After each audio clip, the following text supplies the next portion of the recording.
네, 안녕하세요.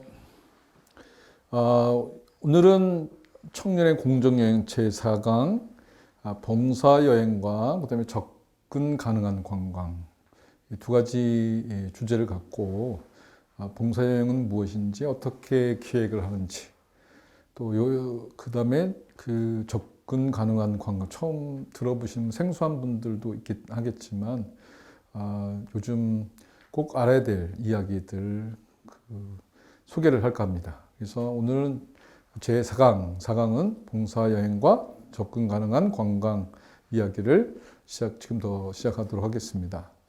봉사여행, 여행인데 봉사를 한다.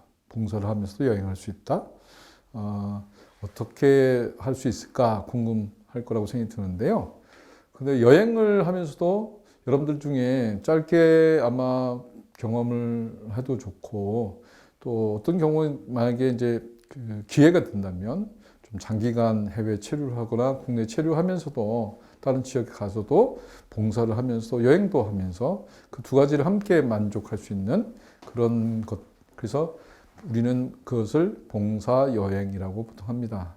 그래서 어떻게 봉사 여행을 만들 수 있는지, 대학생이면 한번 해외 체류하면서도 이런 봉사 여행을 할 수 있거든요. 그래서 그런 기회가 있으면 한번 신청도 해보시고 기획도 직접 해보시는 것이 좋을 것 같다라고 생각이 들어서 오늘 제가 소개해드린 건 먼저 첫 번째는 봉사 여행입니다. 봉사 여행은 사실은 어떻게 보면 봉사한다 하면 나보다 못한 사람, 어떤 사람들을 찾아가서 몸과 마음을 다해서 봉사한다 이렇게 생각을 할 수 있죠. 맞습니다. 하나 맞긴 한데 다 맞다고 얘기하기는 좀 곤란한 것 같습니다. 여러분, 봉사 여행도 그냥 자기보다 못한 사람 도와준다라고 생각하기 전에 사실은 어떻게 보면 우리가 그 지역의 어떤 분들을 찾아가서 봉사하는 중에 거꾸로 반대로 배움도 많이 있거든요. 배우기도 하고, 또 봉사 여행 하면 우리가 생각하는 건 경제적으로 가난한 사람들을 돕는다라고만 생각하시는데요. 그렇지 않고 경제적으로 가난해도 어떻게 보면 문화적으로, 역사적으로 다양한 교육적인 측면에서 본다면 오히려 우리가 배우고 나눌 수 있는, 그래서 서로 배우고 서로 나누는 그런 쌍방향의 어떤 효과도 분명히 있는 것이 봉사여행이라고 할 수 있습니다. 그래서 여러분들 지금부터 이제 혹시 학교 동아리라든지 에서도 봉사여행을 기획할 수 있고요. 지금은 제가 알기로는 코이카라든지 국제기구라든지 국제단체에서도 대학생들이, 청년들이 봉사여행을 하는 것을 상당히 선호하고 또 지지하고 응원하고 그런 기회도 많이 있기 때문에 한번 잘 보시고 봉사여행을 여러분들이 스스로 만들어 보는 것도 좋지 않을까 생각이 듭니다. 봉사여행, 제가 말씀드린 것 중에 제1강, 제2강, 특히 제2강에서 제가 말씀드린 게 뭐냐면 MDG, SDG라고 하는 지속가능한 관광이라는 표현을 제가 넣는데요.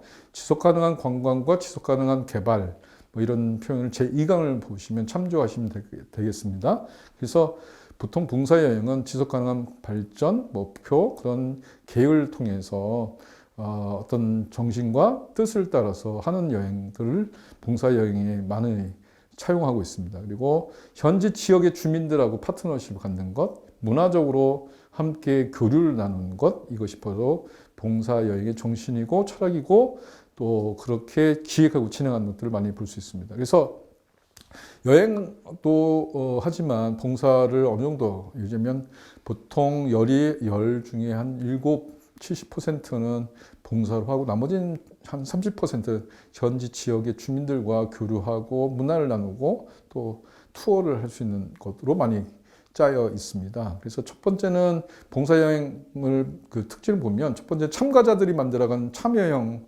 활동을 할 수 있습니다. 그래서 모든 참가자들, 그것은 이때 말하는 참가자라고 하는 것은 현지 지역의 주민들도 함께 참여하는, 그래서 누가 일방의 가르침, 교육이라고 생각하는 것이 아니라 여러분들 참여자들이 스스로 기획도 하고 또 현지 지역의 청년들이라든지 또 관계자라든지 이런 사람들도 함께 참여하고 만드는 기획을 하는 그런 과정으로 이해하시면 좋겠습니다. 두 번째는 파트너십입니다. 제가 방금 전에 말씀드린 것처럼 참여 의식도 있고요. 파트너십이라고 하는 건 뭐냐면 그 관계의 동등성을 얘기합니다. 그래서 한쪽이 일방적으로 의견을 내고 주도하는 것이 아니라 현지 지역의 사람들, 청년들이라든지 지역 주민들도 의견을 나눠놓고 같이 기획도 하고 진행할 수 있는 그런 과정을 생각을 하셨으면 좋겠어요.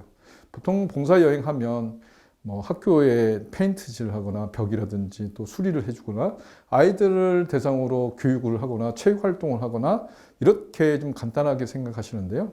제가 말씀드리고 싶은 거는 뭐냐, 그 기획조차도 함께 미리 사전에 준비를 하고 논의하고 이 놀이가 이 지역의 아이들한테 정말 좋은 건지 또 함께 생각하고, 일방적으로 태권도만 가르치는 것 그게 좋은 건 아니라고 저는 생각이 듭니다. 태권도도 좋지만 거꾸로 우리가 전통적으로 배울 수도 있고요.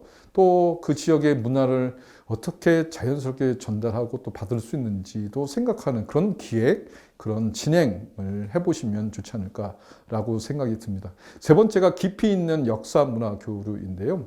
이거는 아까도 방금 전에 말씀드린 것처럼 과거의 봉사여행은 약간 봉사 단체가 가서 일방적으로 어떤 문화를 전달하는 것, 한글 가르치기라든지 태권도 가르치기라든지 이렇게 가르치는 것으로 형식이 되었는데 요즘은 좀 바뀐 것 같아요.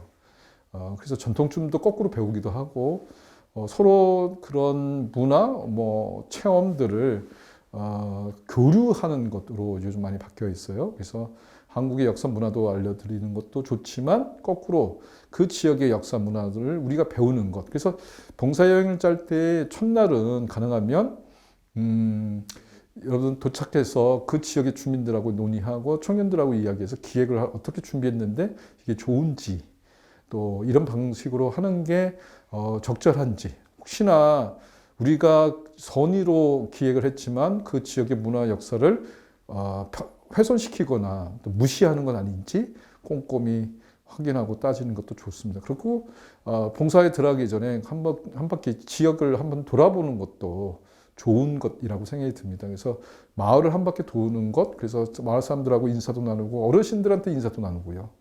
또 마을 주민들하고 함께 그 차도 마시고 또 밥도 먹고, 그러면 아무래도 조금 더 깊이 있는 교육과 어떤 봉사 여행이 됐지 않을까라고 생각이 듭니다.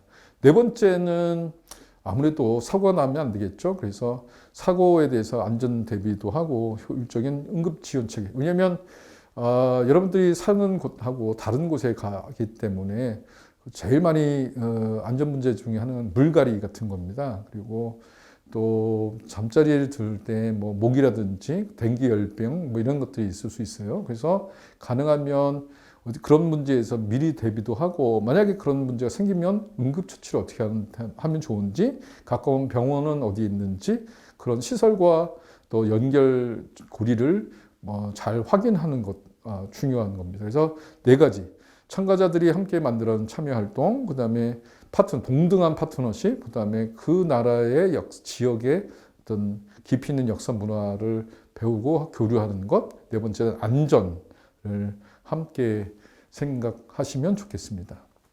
그 다음에 지난번에 아마 2강에 제가 소개를 시켜드린 것처럼 SDG라고 하는 것, 지속가능한 발전 목표이죠. 여기에 봉사여행도 중요한 정신 중에 하나입니다. 그래서 우리의 활동이나 프로그램이 일방적이지 않도록 파트너십을 갖고 하되, 가능하면 전 지구촌에서 함께 이야기하는 지속 가능한 발전, 이때 지속 가능한이라는 것에 유념해서 생각하셔야 되는데, 우리가 한번 이례적으로 한번 가서 봉사활동, 봉사여행을 한다는 거가 얼마나 효과가 있을지도 한번 생각해 보시고, 지속적으로 연결하고 또 지원하고 함께 만들어갈 수 있는 교류 협력은 어떻게 하면 가능할까. 그래서 한번 기획해서 방문하고 돌아오는 것에서만 멈추는 게 아니라 돌아와서도 그 이후에도 그 지역과 어떻게 교류 협력을 하면 좋을지도 미리 생각하고 발전한 그 생각을 하신다면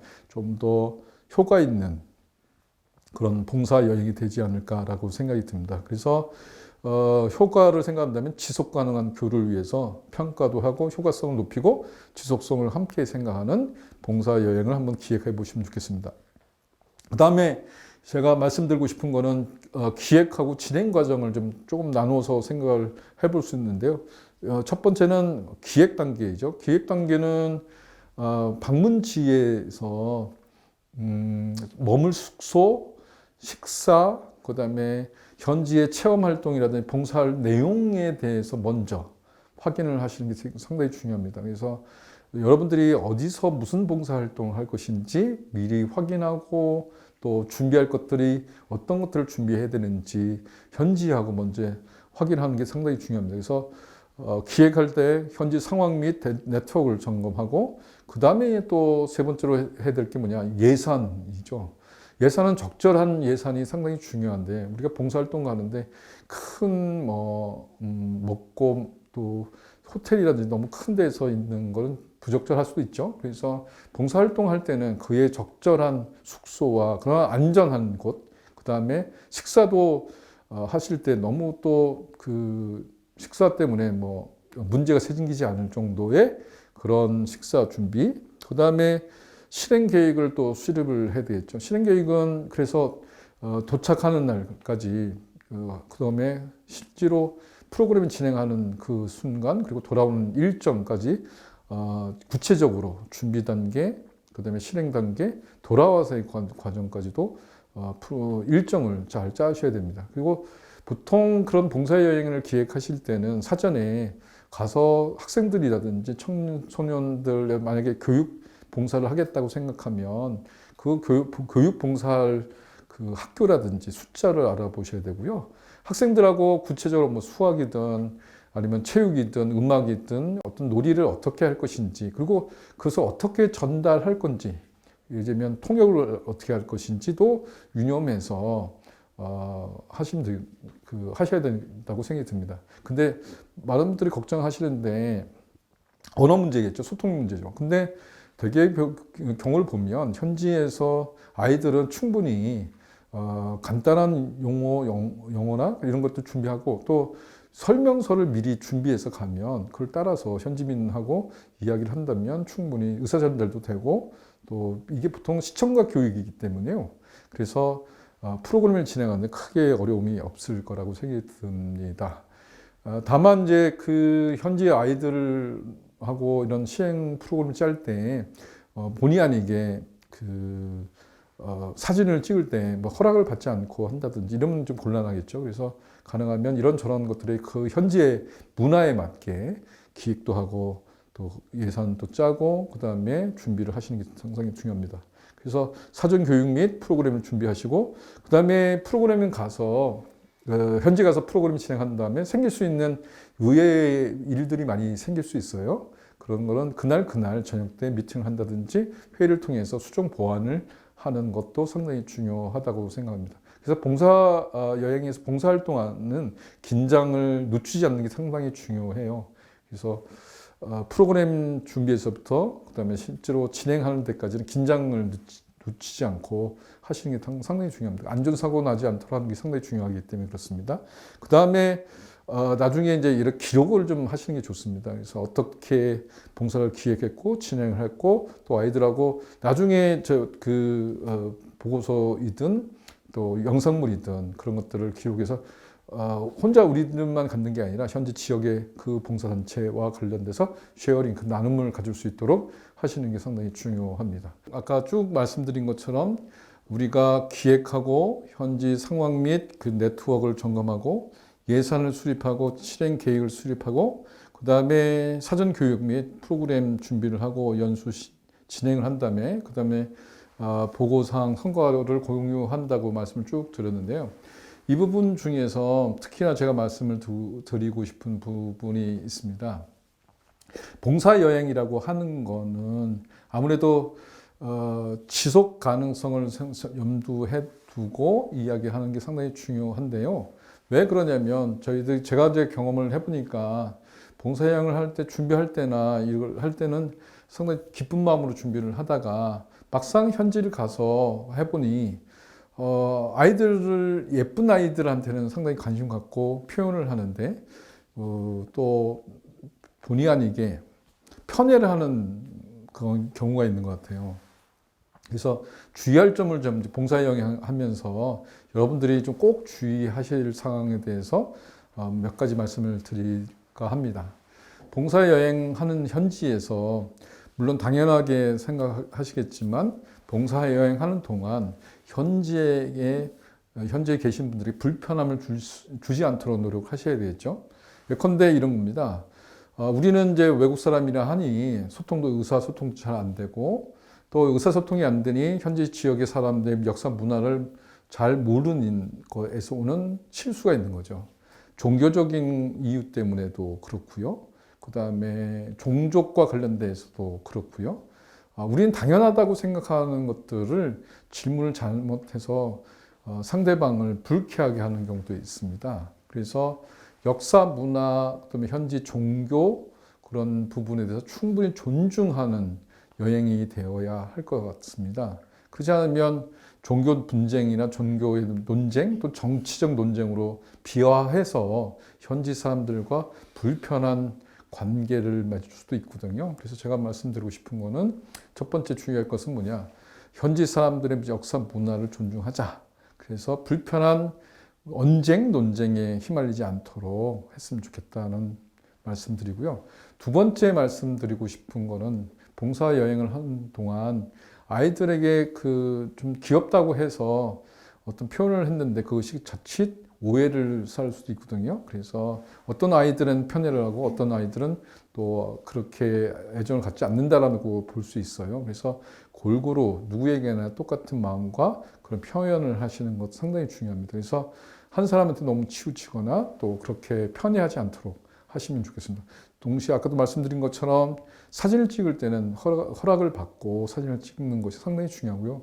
특히나 이제 봉사 여행하는 지역 중에 고아원의 경우는 사진을 안 찍는 것이 일반적인 상식으로 되어 있습니다. 그래서 고아원을 방문할 때는 가능하면 현재 아이들한테 사진을 찍는 신뢰를 하지 않도록 하시는 게 상당히 중요합니다. 세 번째는 현지 사람들에게 불편을 초래하지 않도록 하는 게 상당히 중요합니다. 예를 들면 그러죠. 저희들은 봉사하러 왔는데 하다 보면 본인에게 경제적으로 부담을 주거나 어쨌든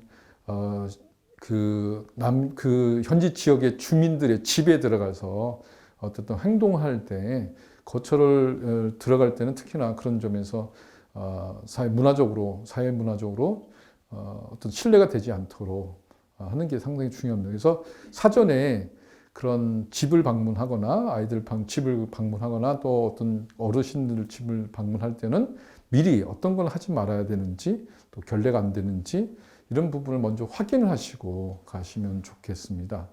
네 번째는 그런 건데요. 음식을 이제 어떻게 함께 나누게 되는데 물론 제일 중요한 건 여러분들 건강이죠. 그런데 음식을 나누다 보면 입맛에 안 맞는 음식을 먹을 때가 있거나 대할 때 있습니다. 그럴 때는 조심하셔야 되는데, 그런데 제가 몽골에서 현지 봉사를 갔는데 양고기를 정성스럽게 준비를 하신 거예요. 주민들 입장에서는 손님들이 왔으니 또 학생들이 왔으니 봉사를 하러 왔으니 당연히 큰 대접을 하겠다고 생각하셔서 양을 잡아서 어떤 양고기를 이제 주신 거예요. 삶은 거로 주셨으니 사실은 냄새가 역하게 느낄 수도 있는 거죠. 그러다 보니까 그 주민들은 정말 열심히 준비해 주셨는데 그걸 먹고 또 이렇게 하기에는 불편한 친구들도 있었던 거예요. 근데 사실은 정말 보시고 음식이 맞지 않는다고 생각하면 억지로 먹지는 않도록 하시는 게 좋습니다. 그리고 괜히 먹다가 뱉는 것보단 사실은 제일 중요한 건 이런 거는 어떤 거는 많은 분들은 식사를 하셔도 좋지만 억지로 여러분들이 건강을 해쳐가면서까지 그렇게 식사를 받거나 하지 않도록 여러분들 건강이 제일 먼저입니다. 그래서 그런 부분은 조심하시는 게 좋습니다. 또 하나 말씀드리고 싶은 거는 뭐냐면 이런 프로그램을 만드는 데서 한쪽의 일방적인 프로그램이 되지 않는, 아까도 말씀드린 것처럼 프로그램을 진행하고 만들고 기획하는데 이게 이제 우리는 참 행복하고 좋은 것이긴 한데 지역 주민들 입장에서 보면 그것이 과연 선한 행동과 결과를 갖느냐 이런 부분은 좀 고민이 되는 것 같아요. 그래서 그 너무 외부 사람, 우리는 이제 외부 사람인데 그게 만약에 행동을 해서 우리한테 너무 의지가 되지 않도록 예컨대 이런 것도 경제적인 도움과 같은 경우인데요.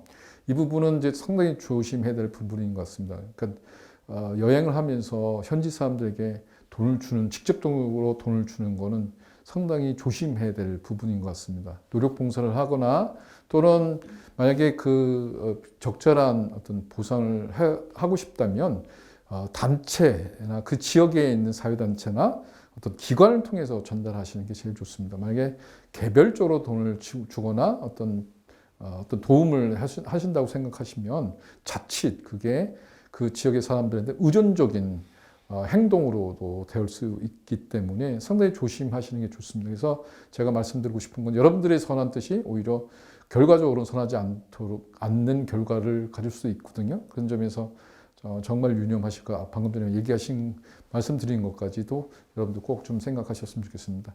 그 봉사라는 거에 다양한 아이디어를 같이 만드는 거 상당히 중요합니다. 그래서 저희 경험으로 본다면 라오스도 그렇고 캄보디아도 그랬는데 캄보디아의 그 경우는 지역의 청년들이 축구 게임을 같이 하자고 그런 제안을 한 적이 있어요. 그래서 우리나라의 대학생들하고 캄보디아 대학생들이 친선 게임 같은 걸 했던 거죠.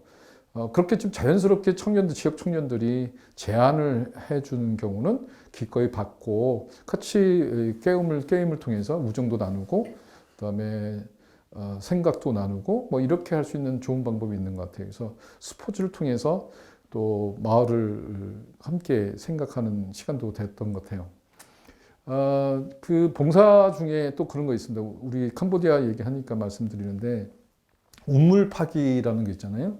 사실 이제 이런 문제가 있는데 우리는 그 캄보디아의 농촌 지역에는 물이 안 나오는 데가 많으니까 아무래도 물을 이제 그 공급해 준다는 선한 마음에 우물을 파는 경우가 많습니다. 근데 물론 잘하는 사례도 있는데 잘 된 사례도 있지만 어떤 경우는 우물을 팠는데 그 우물을 파고 관리를 할 수 있는 방법을 주민들에게 알리지 못해서 오히려 지하수가 오염되는 사례가 있어요. 그래서 우물 관장을 파기해서 관장을 해서 지하수까지 그 파이프를 내렸다가 그 주민들에게는 그 관리하는 방법을 알리지 못하고 또 그 관장했던 그 우물 그 관련된 부품들을 적절히 공급하지 못하니까 오히려 비가 올 때는 그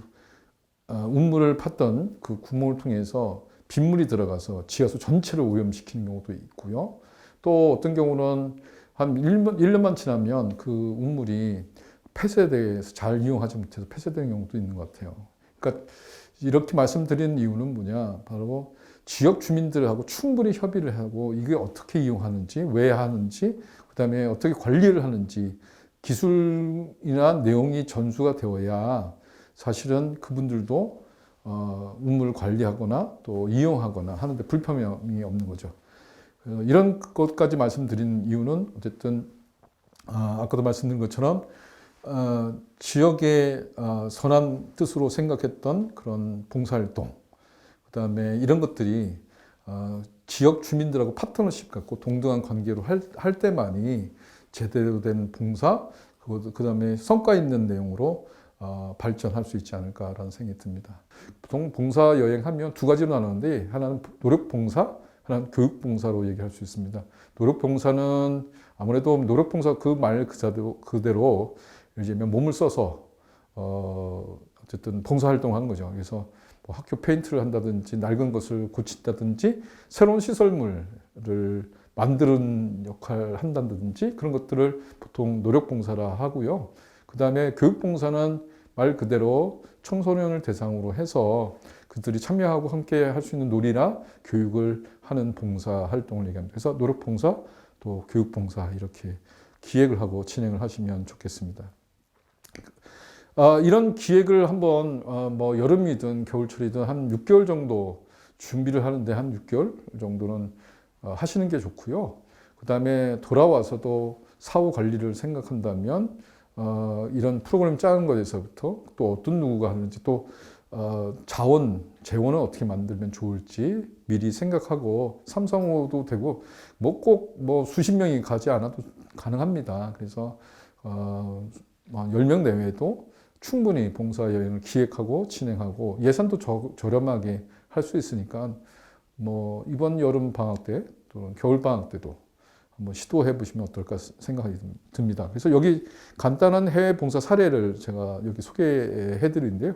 라오스 저는 강추를 해 드립니다. 라오스 하면 정말 꼭 한번 가보실 곳이라고 생각이 드는데요. 항공료도 저렴하고 현지 체류비도 저렴하고 그 다음에 현지 사람들하고 또 의사소통도 가능한 지역으로 볼 수 있습니다. 라오스에는 학교 그런 농촌 지역의 학교들이 많기 때문에 미리 연락을 하셔서 아마 준비를 하시면 라오스는 여러분들이 손쉽게 또 함께 할 수 있는 정말 큰 감동을 줄 수 있는 그런 지역이라고 저는 생각이 듭니다. 여기 서울시에서 저희가 예전에 했던 경험들이 있는데 대학생들하고 한 50명 정도가 동행이란 프로젝트로 해서 해외 봉사활동을 제가 했던 경험이 있습니다. 베트남, 캄보디아, 라오스 뭐 이런 나라, 여러 나라들을 제가 경험했는데요. 전부 다 그 몽골까지 해서 여러 나라를 갔는데 준비를 정말 그 그룹별로 준비를 열심히 하고 또 각자 역할을 잘 맡아서 하니 효과도 상당히 높았던 그런 경험을 갖고 있습니다. 그래서 여러분들도 가능하면 이런 봉사여행 한번 해보시는 것 적극 추천합니다. 우리 학교에서든 이 교양 학습을 듣는 친구들도 이게 미리만 짜면 어디를 가면 좋은지 또 항공편을 미리 알아보면 저렴하게 구할 수도 있고 또 335 만들어서 그 현지하고 연락하면 정말 새로운 경험 또 인생을 바꿀 수 있는 여행 그다음에 그 아이들에게 정말 도움이 될 수 있는 또 현지 사람들에게 나눔을 받을 수 있는 그런 봉사 여행 가능하더라고 생각이 듭니다. 예.